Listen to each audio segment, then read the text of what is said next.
Well, welcome back to Equipping Grace. I have as a guest this week Pastor Orrin, and we're wanting to give a little update about what's going on in his life. He and his wife Kara are in the process of a big transition ministry-wise, and we're going to just kind of get you guys, the church family, updated on that. So you guys have been in progress really for the last few years, wanting to transition up to the soon-to-be church replant that is our Lakeland campus. And so the big thing on the calendar now is for you guys to actually move up there, right?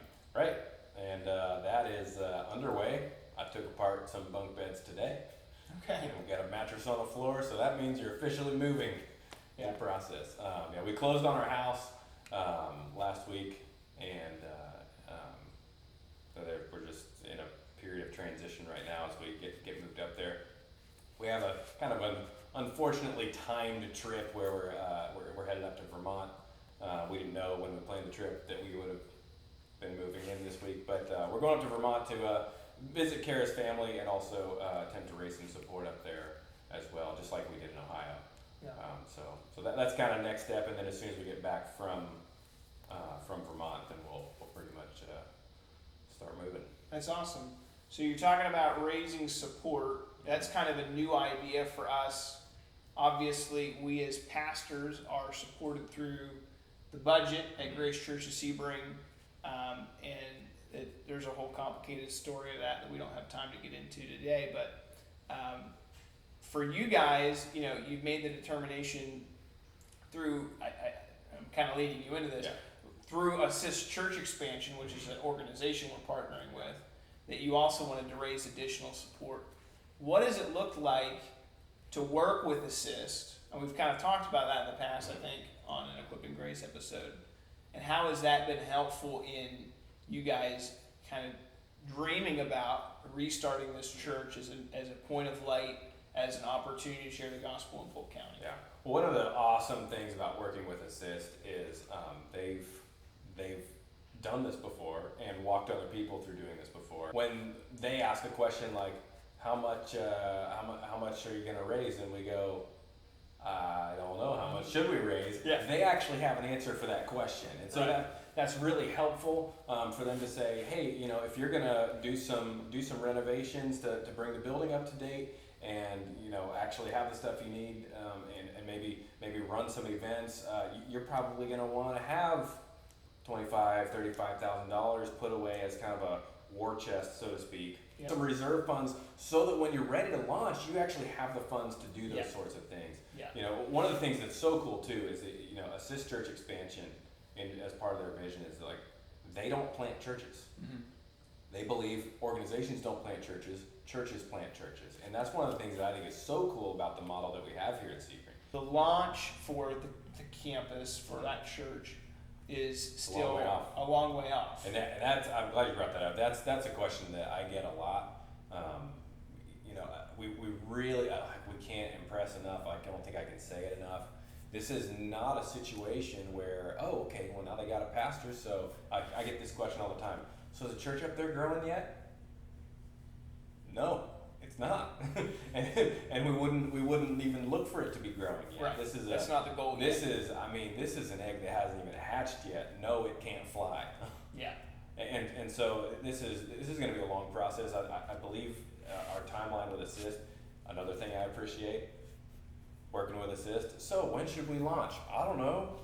Beginning of next year? They're like, no. How about spring 2022? It's going to take you at least a year after you're on the ground to actually develop relationships with people to the extent that you'll even have a sphere of influence that you can, actually launch in that community. And so I can't tell you how much I appreciate that. Can you imagine? Move up there, okay, we're going to launch, but it's way too soon. Yeah. And you don't know it's too soon. Right. And so I really appreciate that. But that is our timeline. Our goal is, it's not that we're not doing anything. We're going to be meeting up there. We're going to be gathering a team. That team is going to be meeting. So it's going to be kind of a closed Bible study. And it's not that people aren't welcome. It's just there's nothing to invite them to yet. Yeah. We're building that, and then once that's ready, then we're ready to open the doors.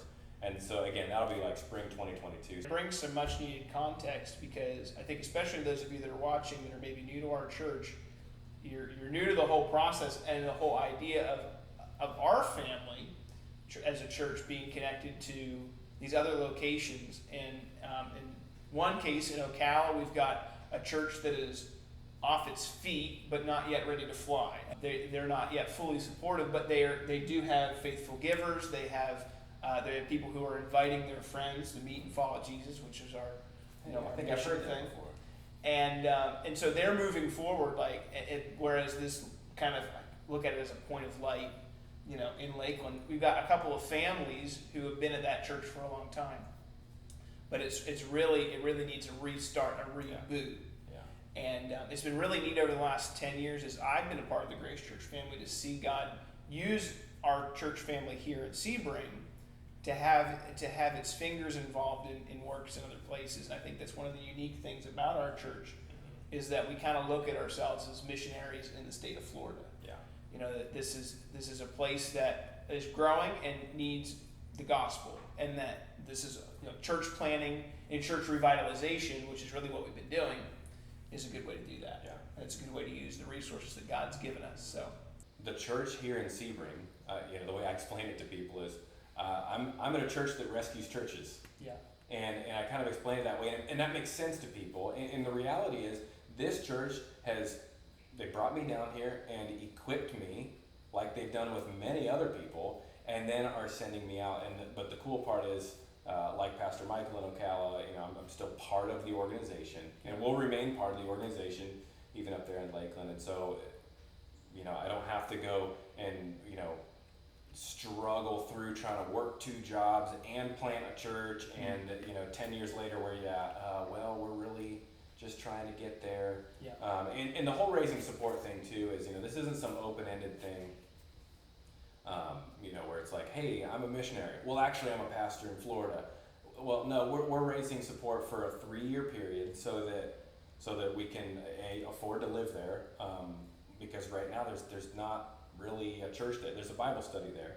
There's not really a church there that can support a pastor. The goal is that at the end of that 3-year period, there will be a church that can support a pastor. it's really a time for us as a church family to spend a little extra effort and time, to pray for the future of this project, because as Warren just shared with you, we're in this for the long haul, and this is not a send somebody up and it's fixed type thing. This is building a legacy church that can hopefully one day do the same kind of things that our church family is able to do. And that's the dream, right? It is to have a family of churches, a team of churches across the state of Florida that's dedicated to this work and to do it together. So I wanted to we wanted to sit down and have this conversation and let everybody know that you're fixing to relocate. I mean, and that's a big transition.